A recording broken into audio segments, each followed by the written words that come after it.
Bienvenue sur le podcast Junko. Je suis Florence Verdière et je vous emmène avec moi dans mon exploration du coaching. Vous entendrez ici des interviews de coachs et de coachés qui nous partageront leur parcours et leurs expériences. Avec Junko, l'idée est d'être éclairé dans cette jungle du coaching qui déborde de motivation, d'ambition et de technique. Allons découvrir ensemble le prochain invité. Bienvenue dans le nouvel épisode de Junko. Aujourd'hui, je ne suis pas peu fière d'accueillir Jenny Chamas, qui est master coach certifiée de manager, dirigeante et d'entrepreneur. Merci beaucoup, Jenny, d'avoir accepté cette invitation. Avec joie. Merci, Florence, pour l'invitation. Alors, est-ce que tu pourrais nous expliquer ce que tu fais dans la vie, comme si tu l'expliquais à quelqu'un qui vraiment n'a jamais entendu parler du coaching? D'accord. Donc, quand je me présente, en général, je dis que j'ai fondé et que je dirige un organisme de formation dont la mission, c'est d'accompagner les femmes à affirmer leur leadership, à gagner en confiance, en performance et en bien-être. Et donc, ça, c'est la mission de mon entreprise.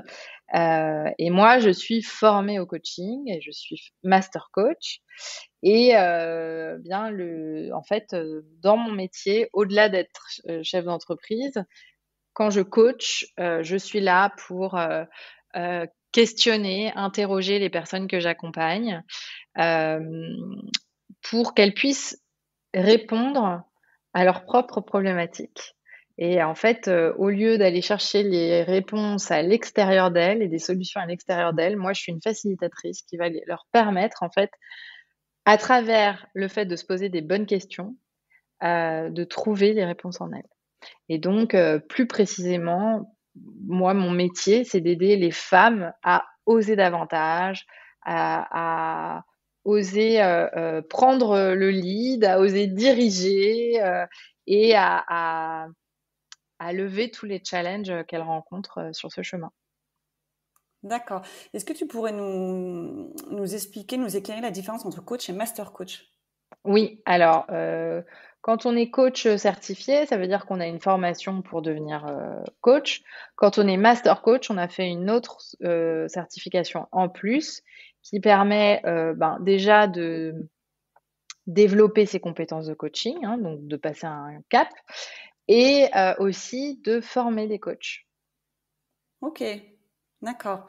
On a vu dans les premiers épisodes là, de Junko que les coachs qui étaient interviewés avaient une histoire très ancrée avec le coaching qui les avait amenés vers le coaching. Est-ce que tu peux nous raconter la tienne? Oui, alors je dirais qu'il y a différents moments, mais je pense que je peux repartir à des moments vraiment plus dans ma jeunesse. Moi, j'ai toujours été la copine à qui on se confie, à qui on demande des conseils. C'est un peu comme si, je pense que très jeune, j'étais déjà très mature. Euh, et après, j'étais la copine à qui on envoie les CV, lettres de motivation pour s'assurer que c'est bien. Je suis la copine qu'on appelle pour négocier son salaire, voilà. Donc en fait, j'ai toujours fait ça assez naturellement. C'était un peu mon truc, quoi. Et puis, moi, j'ai aussi toujours rêvé d'entreprendre, mais depuis que je suis toute petite. Je ne savais absolument pas dans quoi. J'ai eu 1000 idées, mais c'était un truc, moi, un jour, je serai chef d'entreprise. Et ensuite, j'ai eu une carrière, en fait, quand j'ai commencé ma carrière, j'étais pas du tout chef d'entreprise. J'ai eu une carrière dans la mode pendant pas mal d'années. Et puis, j'ai à un moment atteint un poste de management. Et en fait, dans ce poste-là, ce qui me plaisait le plus, c'était vraiment le développement des équipes. C'était à la fois animer l'équipe vers un objectif commun, c'était faire des un à un et discuter du parcours de chacune et de chacun pour savoir qu'est-ce qu'ils pouvaient valoriser, qu'est-ce qu'ils pouvaient améliorer, où est-ce qu'ils avaient envie d'aller, etc.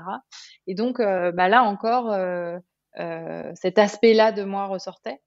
Et en fait, je suis devenue coach le jour où je me suis faite coacher, parce que dans ma carrière, à un moment, j'ai eu besoin d'accompagnement parce que je savais plus trop où aller, J'étais un peu lassée par ce que je faisais et puis, je j'arrivais plus à retrouver la flamme, en fait. Donc je me suis dit: «Bah, c'est le moment parfait, je vais me faire coacher» et ben, c'est là que très vite, je me suis rendu compte que c'était le moment parfait pour moi d'entreprendre. C'était une période de ma vie où c'était, voilà, c'était bien de le faire et puis, 2, bah, en fait, je savais pas quoi faire, mais en fait, je savais exactement quoi faire. Ça allait être coach puisque de toute façon, je me suis aperçue quand je me suis faite coacher que en fait, j'avais déjà un penchant naturel pour ça et qu'avec un peu de formation, bah, ça achèverait de m'aider à le faire de façon vraiment professionnelle. Hem et donc voilà, donc ça a coïncidé, avec le bon moment, et puis, le fait de me faire coacher. Donc c'est pendant ton coaching que le puzzle s'est construit, Ouais. ouais, que tu t'es rendu En compte que fait, très, très vite, je me suis faite coacher et 2 semaines après le début du coaching, c'était très clair. C'était: «Ah mais en fait, voilà ce que je vais faire». Il se trouve qu'à l'époque, je m'étais faite donc je vivais en Corée du Sud quand je me suis faite coacher, et je m'étais faite coacher aux États-Unis. Donc en fait, c'était à distance, hein, mais donc la personne était aux États-Unis et donc il y avait une façon de faire, une façon aussi d'aborder l'industrie du coaching qui était totalement différente de ce qu'on voyait à l'époque en France. Et moi, j'ai vu en fait, je me suis dit: «Mais attends, c'est dingue. Déjà, j'adorerais faire ce métier. De 2, j'ai envie d'entreprendre et de 3, en France, on est en retard. Il y a trop de trucs à faire» et donc en fait, pour moi, tout s'est aligné très vite, hem et voilà, la décision a été prise très rapidement. et c'est quoi la différence, entre le coaching américain et le coaching français, là encore à l'heure actuelle? Alors, aujourd'hui, je pense qu'il y a beaucoup moins de différences dans la façon de coacher, mais en Mmh. tout cas, et je pense qu'il y a des différences même en France entre les différents types de coaching, mais en tout cas, moi, le coaching que j'ai fait, ça s'appelle pas de la PNL, mais c'est similaire à la PNL et on est vraiment plus sur du coaching causal que sur, dire à quelqu'un: «Tu dois faire ci, ça et c'est bon, tu vas réussir». Non, on est vraiment sur comprendre le lien entre ce qu'on pense, ce qu'on ressent, la façon dont on se met en action. Donc ça, je pense que ça existait déjà en France, mais c'était très développé, dans les entreprises.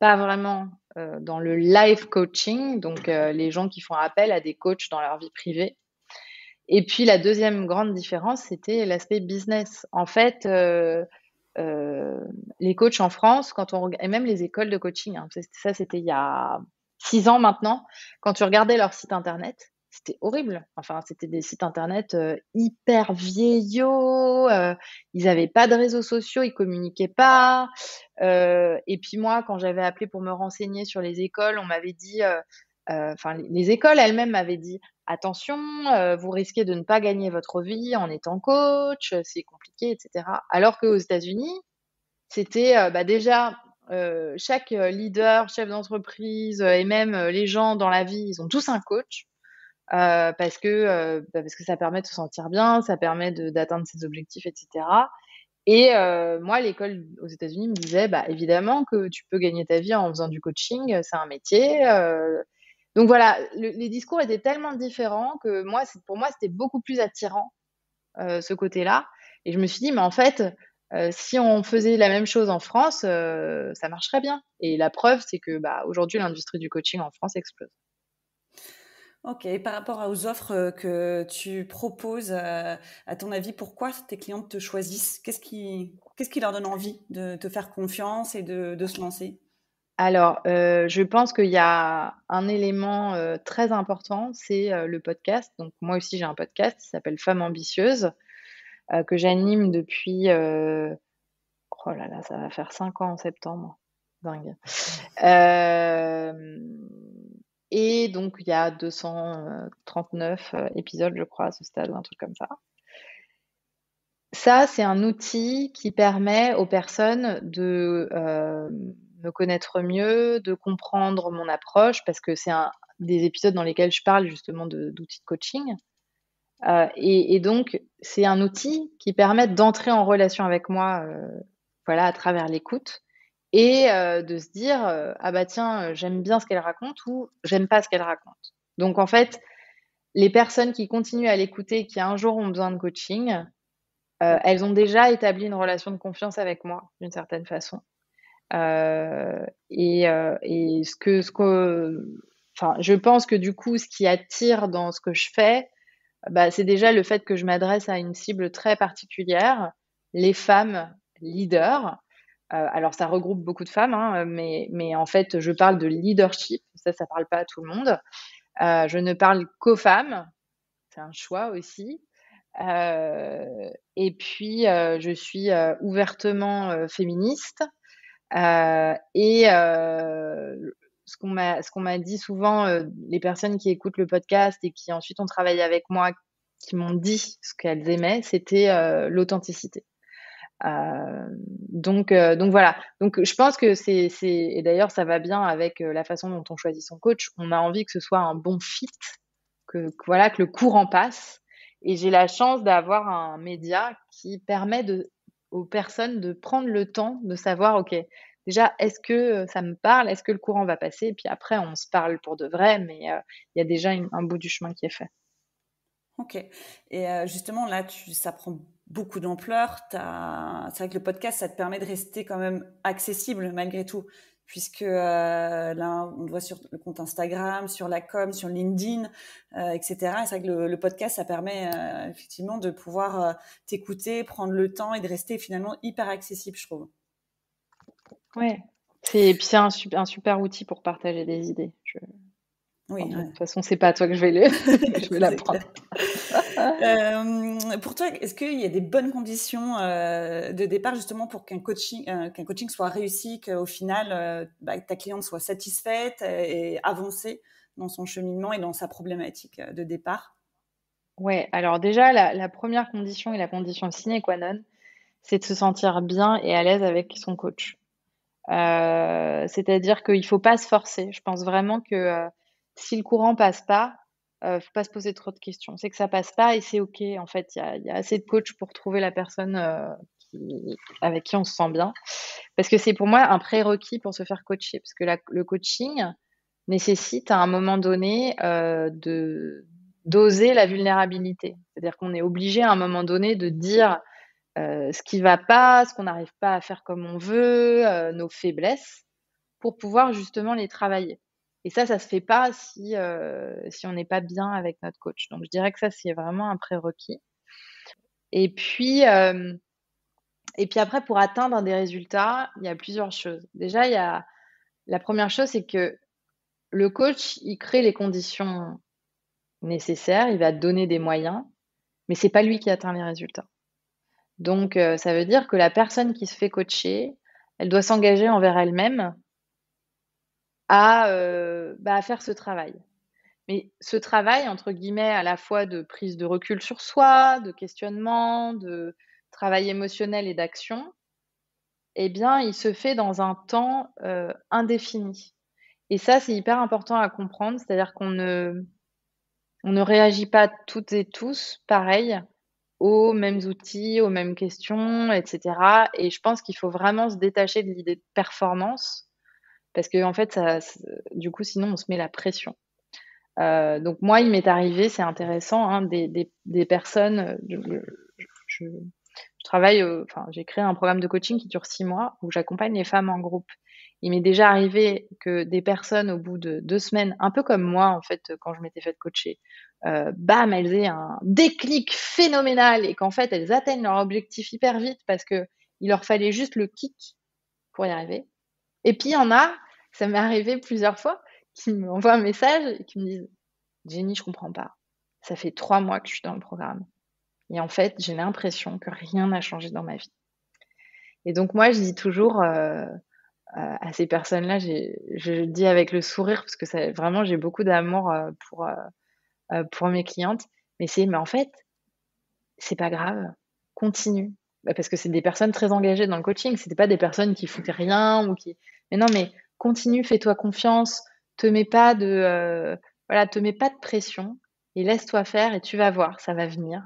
Et en fait, ça m'est jamais arrivé qu'à la fin on me dise, «Ça n'a rien changé». Il arrive parfois que les personnes se disent: «Ah bah, j'ai pas encore atteint mon objectif».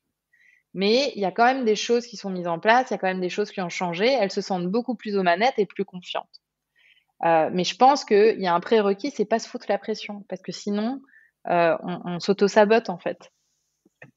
Ouais, c'est hyper intéressant là, ce que tu dis par rapport à cet objectif, hein, de performance. Parce qu'en plus, vu que tu coaches des femmes qui ont des postes à responsabilité, qui sont dans leur quotidien certainement amenées à être un peu à fond, ambitieuses, etc., bah, il y a une notion de lâcher prise, quoi, de Ouais, se laisser porter finalement aussi par le process, quoi. ouais, tout à fait. Et Mm. d'accepter que on ne sait pas trop comment on va réagir parce qu'on travaille aussi sur des choses qui sont ancrées depuis souvent longtemps, hein. Et donc, bah, qui sait à quel point ça va être facile de se détacher d'une façon de penser ou à quel point on va se rendre compte à quel point on y est attaché et que c'est difficile en fait de faire autrement. Donc je pense qu'il faut beaucoup, beaucoup de compassion dans ce travail.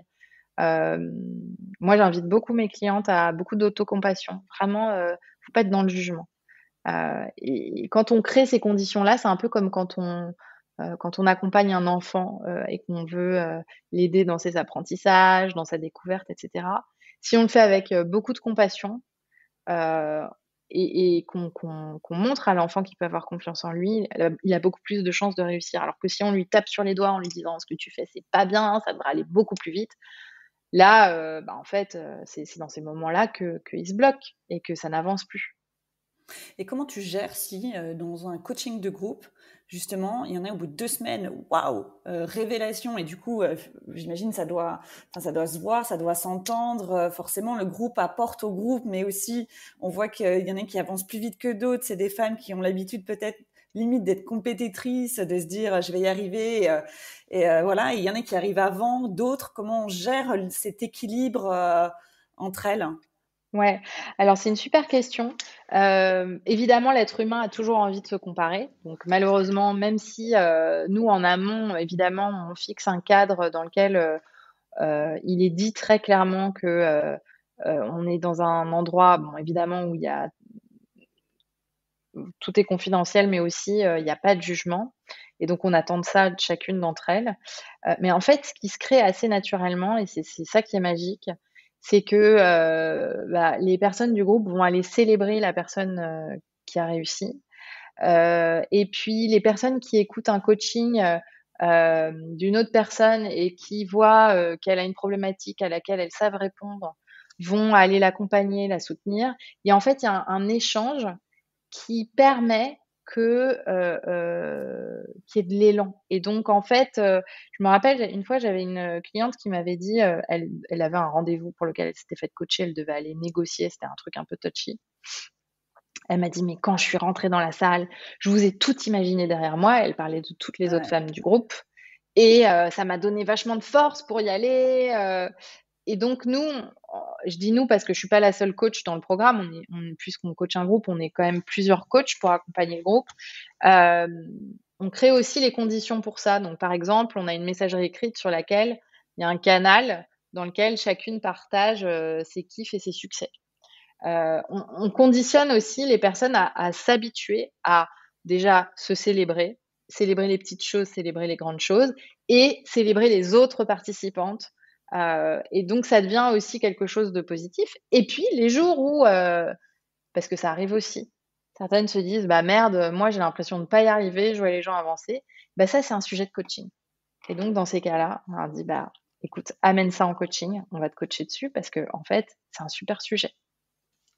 Ouais, donc il y a un esprit d'entraide, de communauté même, qui se crée dans le Ouais. groupe. Mmh. Ah oui, complètement. Mmh. Un C'est des groupes réseau, ouais. des groupes de combien de personnes?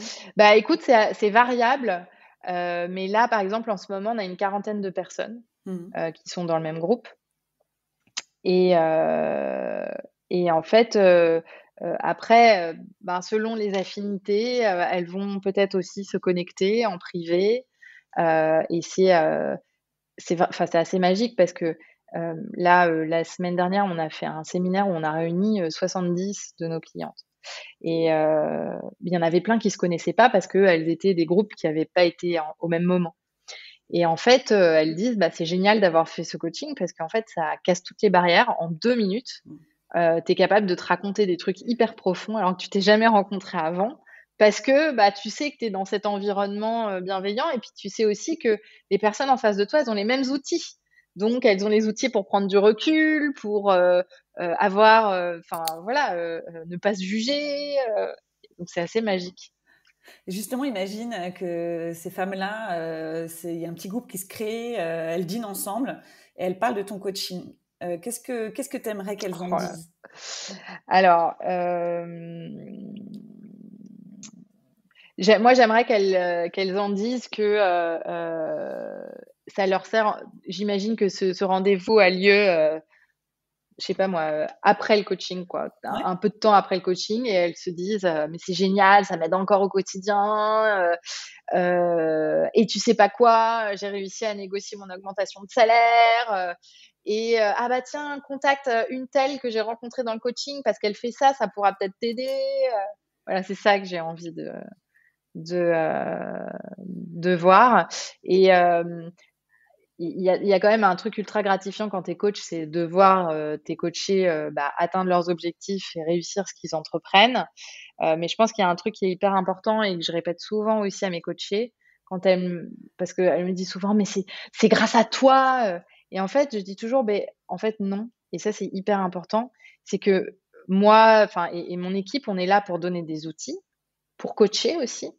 Mais si on était là toute seule, en fait, il se passerait rien. Et donc, c'est aussi que chacune prenne la responsabilité de ses réussites et du coup, s'en attribue les lauriers. Je pense que ça, c'est hyper important aussi. Heu, donc, c'est pour ça que mon plus beau cadeau, c'est qu'elles se connectent entre elles, qu'elles utilisent les outils encore après Après. et qu'elles célèbrent leur réussite, mais sans se dire que c'est quelqu'un d'autre qui les a fait pour elles, en fait, parce que c'est pas vrai et que je pense que c'est très limitant comme pensée. Qu'elles arrivent quand même à se détacher du programme, enfin du coaching, et puis de continuer, que ça continue de faire ses petits Ouais. sur des années après, quoi. Ok. Et enfin, qu'est-ce qui te fait vibrer dans le coaching? Est-ce qu'il y a des choses où tu ressens ce flow là où tu te dis non mais là c'est vraiment vraiment kiffant, mais vraiment j'ai fait le bon choix, quoi. Je suis là où il faut que je sois aujourd'hui, là maintenant, quoi.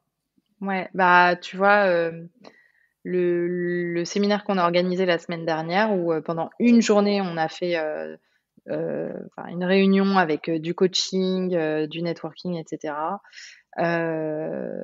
Ça, c'est des moments, pour moi, très, très intenses de flow où je me dis, «Je suis vraiment au bon endroit». Parce qu'en fait, le coaching, pour moi, il était vraiment lié à la mission d'aider les femmes à prendre leur place, en fait, dans notre société. Mon rêve, hein, c'est un monde, égalitaire, ce sont des entreprises paritaires, et en fait, tous les moments où je sens qu'on est en chemin parce que, soit je vois, la puissance de ces femmes réunies ou je suis informée d'une réussite de l'une d'entre elles, je me dis: mais yes, yes, yes, yes, on avance quoi, on avance, on y va. Et ça pour moi, c'est des moments, fabuleux. Et puis après, dans les séances de coaching elles-mêmes, quand je coach, je me sens à ma place en fait. J'adore ça. J'adore, j'adore écouter les gens, j'adore les questionner, j'adore, le la relation, coach-coaché, moi, dans laquelle j'instaure à la fois beaucoup de bienveillance et d'amour et en même temps, je challenge, la personne en face, pour l'aider à avancer et ça, c'est une posture que j'aime beaucoup. Et toi, justement, ça répond à un de tes challenges, à toi, de faire avancer cette cause féministe? Est-ce que ça vient d'une problématique en particulier Ah oui, tu veux dire, une problématique qui aurait besoin d'être coachée? c'est ça? Ah bah complètement, Ouais. complètement. Ah bah oui, sinon je pense que moi je suis née, je pense avec, l'émotion d'injustice en moi, que je peux pas t'expliquer parce que pourtant j'étais dans une famille où, mes parents, ont jamais fait de différence entre mes frères et moi et plutôt au contraire, j'ai vraiment été, éduquée à pouvoir faire ce que je veux, mais je sais pas si c'est un héritage, transgénérationnel, mais il y a un feu qui m'anime depuis que je suis gamine sur ces sujets-là. Et donc, clairement, il y a bien une blessure quelque part, mais elle est tellement nourricière que en fait, bah, c'est ce sur quoi je prends appui pour créer tout ça. Avec, mais sauf que et là, je dirais que ce qui est important, c'est que, et ça viendra peut-être aussi avec, en parallèle avec une des autres questions que tu vas me poser, mais euh, il est hyper important dans le coaching de distinguer, parce que moi, je te parle de deux choses. Je te parle de la mission de mon entreprise et je te parle de mon job de coach. Et en fait, c'est deux choses différentes. Parce que quand j'ai ma casquette de coach et que je suis dans un moment où je coach, je suis neutre. Et donc, c'est-à-dire que même si je coach une personne en face de moi qui n'est pas féministe, qui fait des choix que personnellement je ferais jamais, je suis dans une posture neutre, sans jugement, et mon métier, c'est de ne surtout pas euh, l'influencer. Au contraire, de l'aider à prendre ses décisions par elle-même, avec ce qui vient au fond d'elle, et se sentir bien avec sa décision. Voilà. Et donc ça, moi, ma mission est très claire, je ne la cache à personne, c'est la parité. Après, dans le coaching et quand je coach, mon but, c'est que chaque femme que je coach arrive à son objectif, quel que soit son objectif. Donc, du coup, c'est certainement ça d'apprendre à être coach. C'est le feu, là, que tu disais qui est en toi, là-dessus, que tu arrives à mettre ça de côté pour Ah oui, te concentrer sur un. c'est hyper important et Mm. c'est aussi pour ça que les coachs, il faut absolument que les coachs soient coachés. Enfin, sinon, Mm. ça marche pas. Mm. Et donc, toi, tu l'es? Ah bah oui, Ouais, t'es bien sûr. supervisé, comme on dit? Ouais. Ouais, Ok, ouais, d'accord. évidemment, Ouais. évidemment. Et ça, c'est un rythme régulier? C'est quand on a Ouais, toutes les besoin? semaines. Ah, toutes les semaines? Ok. Mm. Toutes les semaines, tu as Toutes une les semaines. séance? Mm. Moi, je me fais coacher, alors coacher et superviser, mais toutes les semaines. Alors après, il y a des périodes où je me dis, bon, là, je sens que j'ai besoin de changer de coach. Et donc, je fais une pause. Et puis, jusqu'à ce que je choisisse le prochain coach. Mais mon premier coaching, c'était en 2017, avant que je devienne coach. Et depuis 2017, je me suis fait coacher tous les ans, sans interruption. Et quand c'est des interruptions, c'est pendant 1 mois, 2 mois. Enfin, c'est rien du tout. Et pour moi, c'est indispensable. Pour plusieurs raisons. Bah, la première, c'est que pour avoir cette posture neutre, il faut cleaner tout ça, là. Mm. Hein, parce que clairement, on est des humains, donc voilà. Et puis la deuxième, c'est que après, de façon très terre à terre, je suis chef d'entreprise, je suis manager d'une équipe, je génère, enfin, une entreprise qui doit générer un chiffre d'affaires, qui paye des salariés, etc. Et que il y a des challenges hein, dans ça, et que moi, je sais que quand on est coaché, quand on est bien accompagné, on réussit beaucoup mieux, on se prend moins la tête, on stresse moins, on se sent plus serein. Et en fait, je crois au pouvoir du coaching, donc c'est aussi un pouvoir que j'utilise en ma faveur. Et justement, cette activité d'entrepreneur dont tu avais tant envie, c'est chouette. Du coup, tu as pu allier les deux. Ça prend quelle place dans ta vie professionnelle là, actuellement? Cette vie de Ah dirigeante? tu veux dire par rapport à coach, Ouais. en fait, ça prend de plus en plus de place. Il y a 5 ans, quand j'ai commencé, je faisais quasiment que coacher. Je coachais jusqu'à 20 heures par semaine. Aujourd'hui, il y a un jour où je coach et c'est juste quelques heures. Et tout le reste du temps est dédié à le management de mon équipe, la stratégie de mon entreprise et un peu de création de contenu puisque c'est moi qui crée les formations. Parce que nous, on fait pas que du coaching, on fait de la formation et du coaching ensemble. C'est du blended learning. Et donc, la formation, c'est principalement moi, enfin à 95% qui crée les contenus.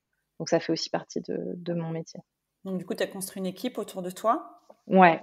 Ouais. Et toutes ces étapes-là, tu les as passées comment? Tu les as vécues comment, justement Même si, du coup, c'était quand même un but premier d'entreprendre. J'imagine que déjà, tu avais Ouais. envie de développer tout ça. Et tu as eu des difficultés. Ça s'est passé comment? Ah bah ouais, là aujourd'hui, ça me semble tellement normal d'avoir une équipe, je vois pas comment je ferais sans, mais je me rappelle bien, les évidemment, j'ai eu des difficultés, j'ai eu des moments énormes de stress, avant de trouver la première cliente, parce que ça, on n'en parle pas, hein, mais bon, au début, on galère avant de trouver la première cliente, puis que la première cliente se transforme en 10 clientes, puis en 20 clientes, pour avoir, en fait, une entreprise qui fonctionne où, bah, tout simplement, je peux me rémunérer, hein, pour pouvoir continuer à faire ce métier. Donc ça, je suis passée par des nuits blanches, du stress, et là, j'étais ravie de me faire coacher parce que très clairement, sinon j'aurais pas survécu. J'aurais peut-être raccroché et fait autre chose. Et puis, bah, après les étapes, tu sais, c'est, voilà, un jour je me suis dit: «Bah, tiens, ce serait quand même bien que j'ai quelqu'un qui m'accompagne», donc je trouve quelqu'un, une fille géniale qui s'appelle Marion. Je lui dis: «Bah, tu veux bien, m'assister 10 heures par semaine?» OK, les 10 heures se sont transformées en 25 heures en 2 mois. Ça fait 4 ans qu'on bosse ensemble. Et puis, bah, au bout d'un an, tu te dis: «Ah bah, là, en fait, je commence à être un peu, débordée là, il faut peut-être que j'embauche». Et puis, enfin, chemin faisant, et en fait, c'est un peu, moi, je trouve que c'est vraiment le parallèle avec être parent. Je sais pas si ça te l'a fait, mais moi, quand j'étais petite et que j'étais enfant et que je voyais mes parents, je me disais: «Waouh, c'est des adultes, ils savent tout sur tout, ils sont trop forts et tout». Le jour où je suis devenue maman et et quand je vois mes enfants qui me posent des questions en pensant: «Waouh, elle est trop forte, elle sait tout sur tout», je suis là: «Non, mais si tu savais, si tu savais, je suis encore une gamine, Ouais, non, mais c'est j'ai ça. juste plus de responsabilités». Et en fait, pour moi, l'entrepreneuriat, c'est pareil. Quand tu Mmh. vois de l'extérieur les entrepreneurs, tu te dis: «Oh, les Waouh! entrepreneurs Oui. réussissent, mais ils sont trop forts, ils savent exactement comment il faut faire». Et quand tu es dedans, tu te rends compte qu'en fait, personne ne sait comment il faut faire et que chacun fait comme il peut. Et donc effectivement, je me suis quand même beaucoup inspirée des femmes, entrepreneurs, coachs américaines, notamment dans l'école que j'ai faite. Ça a été une véritable source d'inspiration et aussi beaucoup d'aide parce que ça m'a fait gagner du temps. Mais au bout d'un moment, ça ne suffit plus. Au bout d'un moment, il faut faire, ton truc, ta patte, tes décisions, et bah là, Faut y bah, aller, en fait, quoi. ouais, en fait, au fur et à mesure du temps, j'ai appris à, essayer de faire les choses comme je les sentais et arrêter d'être la bonne élève qui suit un plan tout fait, il faut faire ci, il faut faire ça. Vraiment écouter ce que mon corps me dit, et ce que mes envies me disent, et puis ça marche ou ça marche pas et on ajuste. Mmh. Et puis on célèbre les petites, victoires, comme Ouais, tu dis à tes, clientes, j'imagine. exactement. OK. Est-ce que tu as une anecdote d'un déclic, d'une transformation d'une cliente, qui t'a marqué suite à un coaching ou lors d'une séance ou? Ouais, alors j'ai réfléchi à cette question, en fait, j'ai tellement d'exemples en tête, je pense qu'une personne qui m'a marquée en particulier, dans le secteur médical, c'est, une femme, médecin, qui est venue au coaching, parce que, en plus de son rôle, de médecin, elle était coordinatrice d'équipe. Elle avait énormément de choses à gérer et des sujets pas faciles à gérer. Donc elle est venue au coaching pour, bah, pour gagner en sérénité, pour se sentir plus confiante aussi, notamment dans ce rôle de coordinatrice pour trouver sa place et trouver du temps aussi dans sa vie parce que ça devenait compliqué. Heu, une personne géniale et donc je l'ai accompagnée sur cet objectif et puis en fait, elle a décidé que, ben, elle allait pas s'arrêter là et puis, bah, le temps elle a gagné du temps, elle a gagné de la distance et puis là, c'est quelqu'un de très intuitif et qui a énormément d'idées, novatrices et du coup, elle a développé un projet, donc je l'ai accompagnée pendant 1 an. Elle a développé un projet que j'ai vu à l'état de rêve. Mmh. C'était, créer un centre médical, qui réunissait à la fois des professionnels de la médecine, mais en même temps des sportifs, pour accompagner les malades et cetera. Enfin, un projet vraiment fabuleux et je l'ai vu à l'état de rêve jusqu'à l'état de, bah, en fait, je vais le faire. Je trouve, l'associé avec qui je vais le faire. Je commence à, aller démarcher, le maire, le machin, le truc. Je trouve le lieu, enfin en tout cas le terrain a priori sur lequel je vais le faire. Enfin et en fait ça, pour moi, c'est Mmh. fabuleux parce qu'on est en plein dans de l'impact. Parce que son projet a un impact de malade. Heu, alors c'est un lieu à un endroit, mais il est novateur, il pourrait être répliqué dans plein d'autres endroits. Enfin, tu vois? Et je me dis: «Bah, je pense qu'elle l'aurait fait sans le coaching aussi». C'est juste que ça aurait pris beaucoup plus de temps, elle serait peut-être moins autorisée à faire certaines choses. Ça aurait été plus coûteux pour elle, pour sa santé, parce qu'elle aurait été plus stressée, elle aurait eu moins de temps. Donc ça a juste facilité, probablement accéléré le process. Mais être témoin de ça, c'est magique. J'imagine. Est-ce que tu aurais des conseils à donner pour une personne qui souhaiterait, qui envisage de devenir coach ou qui commence justement son activité de coach? Tu disais tout à l'heure, par exemple, Ouais, trouver sa première cliente. ouais. Oh là là. Donc, Donc, ouais, mon premier conseil, mais vraiment, c'est le conseil le plus sincère et le plus important, faites-vous coacher.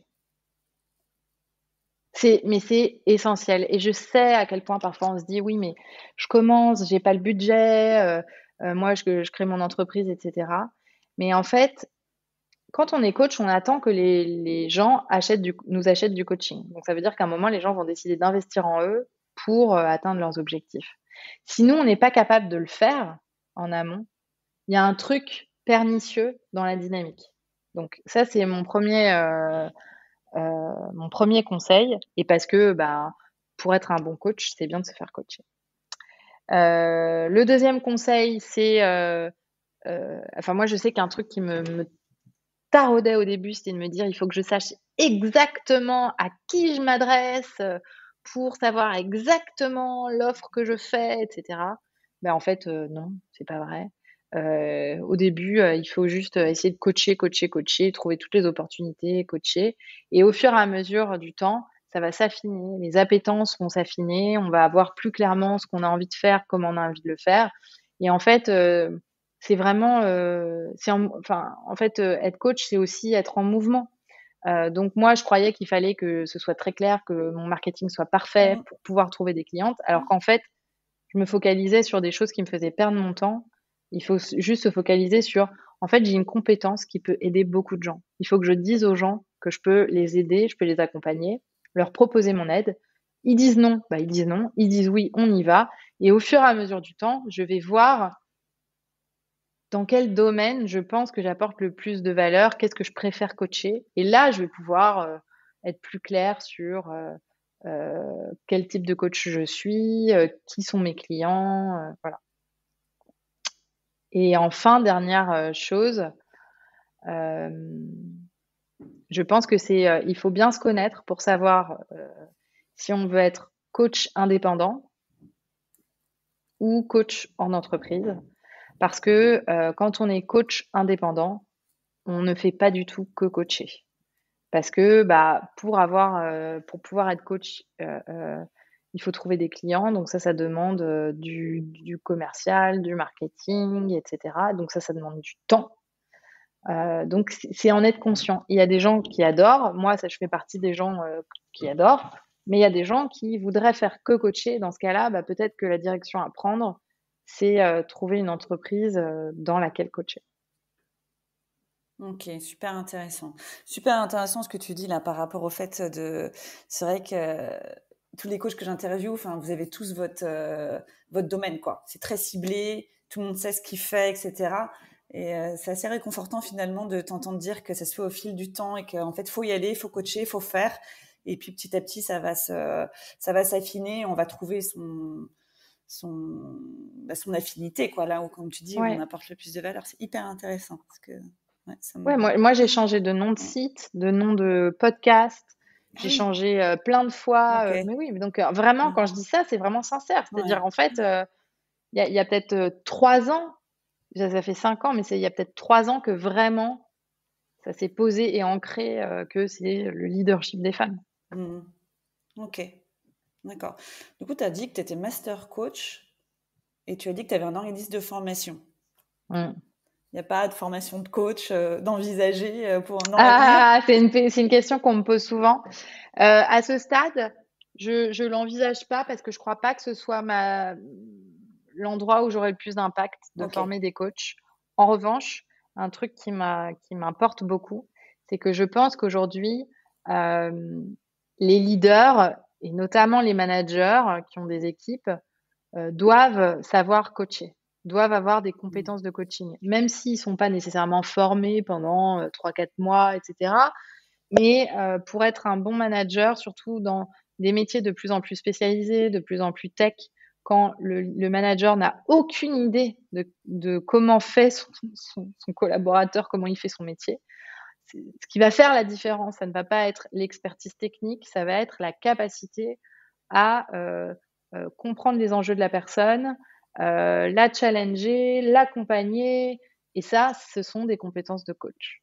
Donc, c'est pour ça que dans notre programme de coaching, les personnes, elles apprennent des outils d'auto-coaching qu'elles peuvent réutiliser, mais sont aussi des outils qu'elles peuvent utiliser avec leurs équipes, dans un one-to-one, même en réunion, parce que je pense que c'est une compétence ultra importante.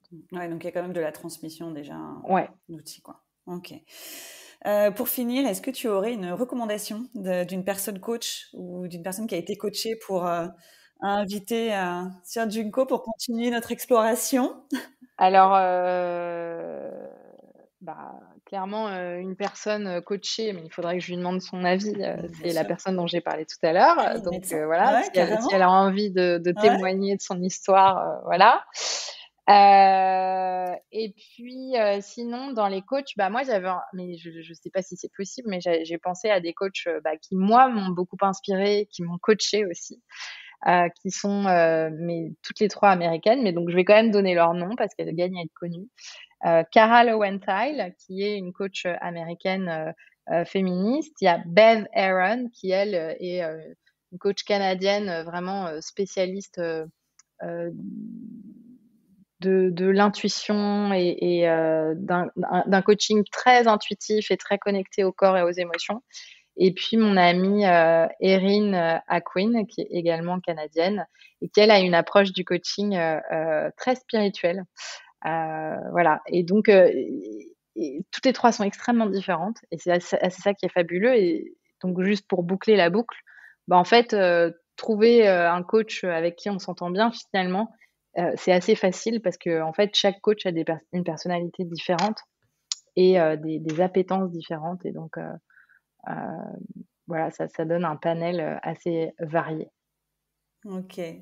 Écoute, Jenny, un grand merci pour avec tout joie. ce partage. Franchement, super. Est-ce que tu as quelque chose que tu aimerais rajouter avant qu'on termine?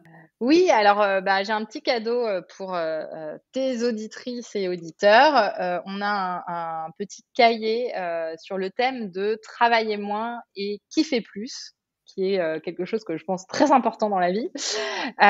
Et donc, je crois que tu pourras mettre un petit lien, mais il est téléchargeable gratuitement. Voilà, c'est un petit cadeau avec quelques outils de coaching, justement, pour travailler moins et kiffer davantage.